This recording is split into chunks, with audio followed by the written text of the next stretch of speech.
Okay, so in previous lecture we discussed about the different construction equipments. Okay, so in the case of huge construction project, speedy work, timely completion is very important, and due to this reason, the mechanism or mechanization of most of the work has been done, in which equipment and machinery plays an important role. So proper use of appropriate equipment contribute to economy, quality, safety, speed and timely completion of project. A number of different types of equipment and machinery are used for all types of construction project such as highway project, irrigation project, building project, power project, etc. And it has been estimated that about 15 to 30% of total project cost has been accounted towards the equipment and machinery. Okay, yeah. Out of 100%, the 15 to 30% cost is related with the construction equipments and machineries.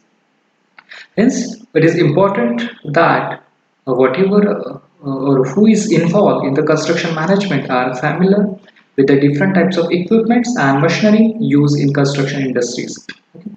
So these equipments are broadly classified into various category or various groups. The first one is earth moving equipment, next one is hauling equipment, next one is hoisting equipment, next conveying equipment, next aggregate and concrete production equipment, next pile driving equipments, then tunnel and rock bolting equipments, and pumping and dewatering equipments. Okay. So in the first earth moving equipment, we discuss about the clamshell, then drag line, then backhoe, then power shovel. These are various earth-moving equipments, and also the scraper. Then hauling equipment in that truck, tractor, bulldozer. Okay. Then hoisting equipment like crane, conveying equipment like belt conveyor, aggregate and concrete production equipment like different types of cone crusher, jaw crusher, and ready mix concrete.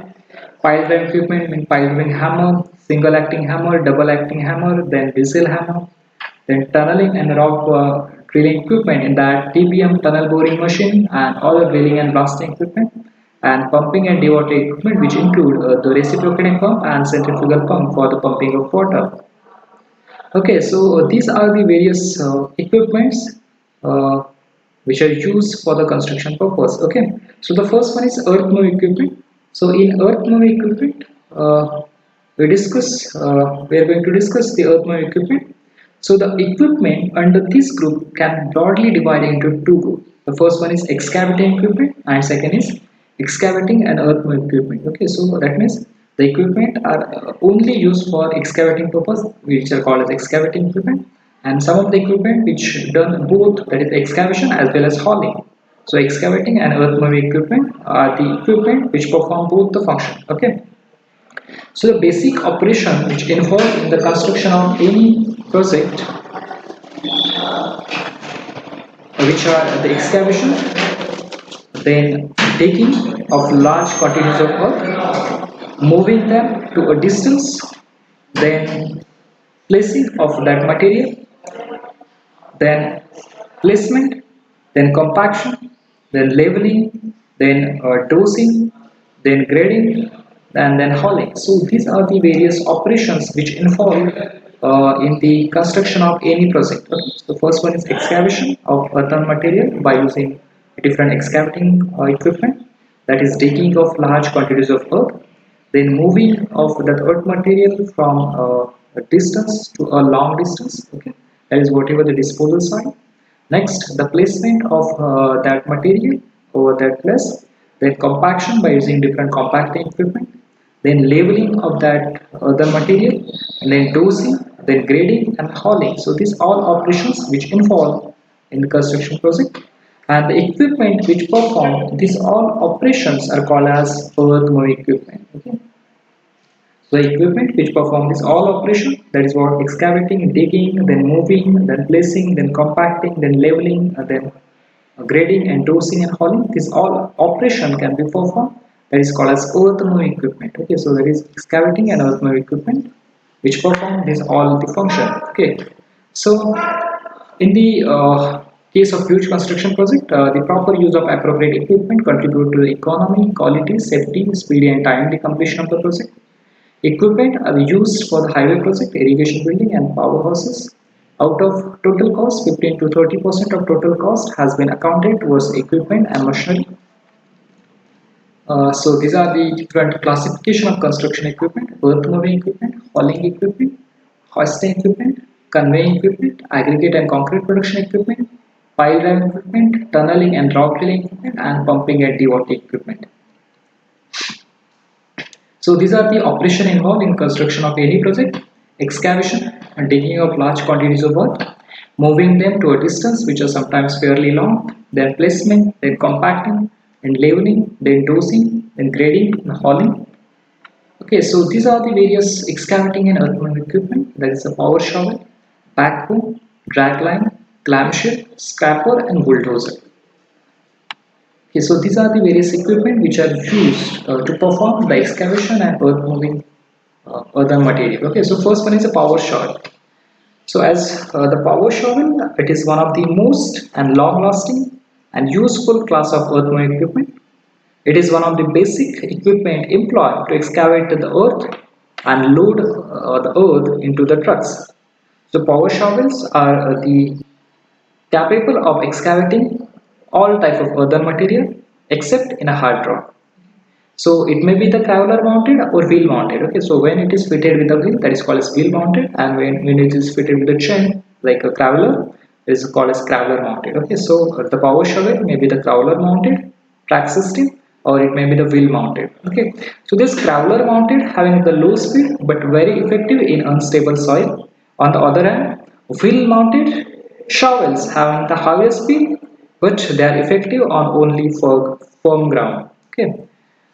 The next, the size of power shovel depends on the type of work. The size of the bucket or that is what the size of the bucket or dipper denotes the size of the power shovel, and the size of the buckets and the power shovel varies from 0.375 meter cube to 5 meter cube. As the basic part of the power shovel include the track system, which is the crawler base or wheel base, then the cabin, which is for the operation, then cables, which connection of the bucket and the boom and the stick and the rack, then a rack, stick, boom, saddle block. Okay, so this part for a cable control shovel with a divided stick with the rack system. Okay. So these are the different parts, basic parts of power shovel. Next, how to operate that power shovel and what are the applications of power shovel. Okay, so first, operation of power shovel. A power shovel is moved into a required position such that the excavation phase is within the reach. Then the bucket stick is lowered and cables are moved such that the bite is made into the ground. By moving the bucket forward, the earth gets excavated and gets filled in the bucket. Then the bucket is swung back to the required position, and by opening the flap, the excavated earth is unloaded into the waiting truck. So in this way, process is repeated and we can excavate the other material and we can fill the truck and dumpers. So these are the various applications of the power shovel. So the first one is it is most suitable equipment for a close range of work. Then it is capable of digging very hard material and can remove big size of boulder. And it is used in various types of jobs such as digging, then clay pits, roadworks, roadside. Okay. So these are various advantages and application of the power shovel. And the factors affecting the output of power shovel, that is a class of material, depth of cutting, angle of swing, job conditions, management conditions, size of hauling unit, skill of the operator and physical condition of shovel. So these are various factors which affecting the output of power shovel. You can see that yellow color which indicate the power shovel with bucket, cabin, crawler system, boom and stick and cables. Okay, so these are the various basic parts of the power shovel. Come to the next, backhoe. So backhoe is also termed as hoe or back shovel and pull shovel. It is an again one of the excavating machine of a power shovel group. It is generally used to excavate below the natural surface on which it rests, and hoes are used to excavate trenches, pits for basement and generally grading work. which require precise control of depth. It also removes the earth it caves into the ground to establish a natural soak. The basic part of Fu including boom, jack boom, boom foot drum, boom shield, stick and bucket shield. Okay, so the parts you can see. Okay, so this is are the different parts of a backhoe. That is a loader for the filling of material, then tractors, then cabin, then backhoe, bucket, boom, and stabilizer leg and sticks. So these are the various different parts or basic parts of a backhoe. Okay, so how it works? So operation of backhoe. Okay, so operation of backhoe, it is almost similar to that of the power shovel, except that in a backhoe the digging action results from the drag or pull of the bucket toward the machine, unlike the shovel that makes outward stroke while digging. Okay, so shovel that make outward stroke while digging, and while this backhoe which makes strokes toward the machines. Okay, so the machine is placed in operation by setting the boom at the desired angle. Then the hoist cable is pulled in and the drag cable is released, thus moving the dipper to the required position. The free end of the bottom is lowered by releasing the tension in the hoist cable until the dipper it bites into the earth. So by pulling the cable, the dipper is filled. The dipper is lifted by raising the boom and then swinging to the dumping position. Okay, so in this way we can do the working of we can do the working, that is excavating, by using a backhoe. What are the applications of backhoe? So the first thing is the backhoe is not as efficient as power shovel. Okay, but it finds a number of applications. It is most suitable machine for digging below the machine level, such as trenches, footing and basement, and it can be efficiently used to dress or trim the surface, avoiding the use of manual effort for dressing the excavated surface. So this is about the backhoe and basic parts of backhoe and application of backhoe. Okay. Now the next one is a drag line. Okay, so drag line is a so named because it's a prominent operation of dragging the bucket against the material to be dug. Okay. Unlike the shovel, it has a long, light crane boom and the bucket is loosely attached to the boom through the cables. So because of this construction, a drag line can dig and dump over a larger distance than a shovel can. Okay.